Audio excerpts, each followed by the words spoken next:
Adrift in the Cosmic Wild West. A Sid story.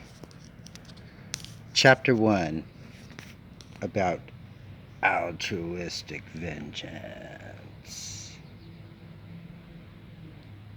Sid stretched out his feet into the flat place between the rock and the bush, toes sticking from his one thick woolen sock. The other sock missing. His head hurt.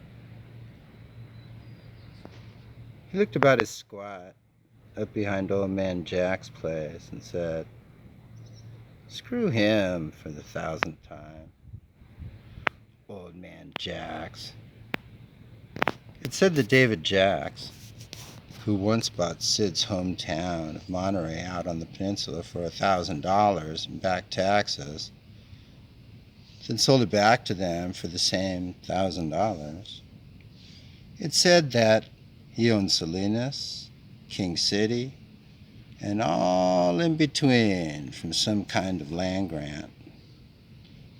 Sid chuckled to himself about the pattern of thousands as he realized he was ruminating for the 1,000th time about when he was foreman at the Jack Spread and drank too much for the 1,000th time. "I'll drink to that," he said, while reaching for the bottle that came up empty. He scrounged around under his pack pillow. "There you are," he exclaimed, and took several greedy swallows of the golden amber. "Gotta cut that shit out," he thought. His run at the MB Ranch was rich, and now he can stomach only the best of whiskey. That is, if his stomach, meaning his liver, can handle it, which it can't. It wasn't just his head that hurt that morning. The regular lower back, shoulder, neck cramping, that was the same. Same by the throb and the fungus-eaten toenail that could be felt this morning above the general numbness that hit it on other mornings. His friends say this, his imaginary doctor says that. He says the same thing that he always says. "Screw that," and kicks off the blanket, careful that it doesn't blow away in the typical wet wind of the peninsula. By putting the rock that was last night's other pillow on top of it, it generated an eek, ah, like grunt of awkward, strained muscle. Nobody heard the cursing that followed. Nobody cared. There was no rescue or compassion owed him. He was Ronin by his own myriad sins. The ranch was still down below in bustling prosperity, filled with what were the best of friends for life and beyond.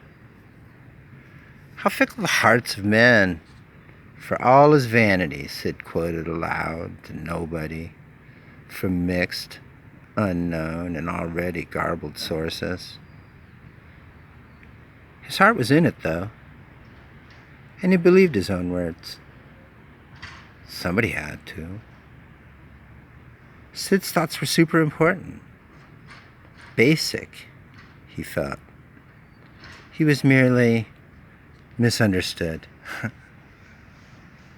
Randomly, he said, "All I wanted was a Pepsi, and she wouldn't give it to me. Just one Pepsi." With full LOL belly rollers and coughing phlegmatically. The ranch, was fun. when I was the boss. It sucks now. They ruined it, he said aloud.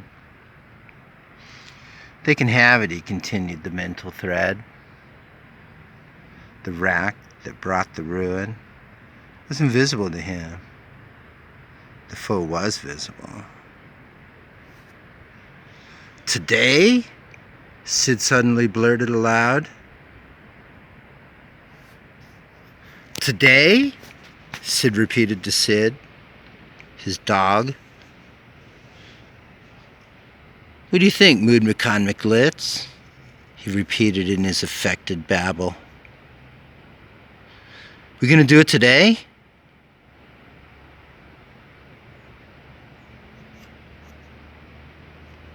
It was an act of altruistic vengeance that Sid was imagining.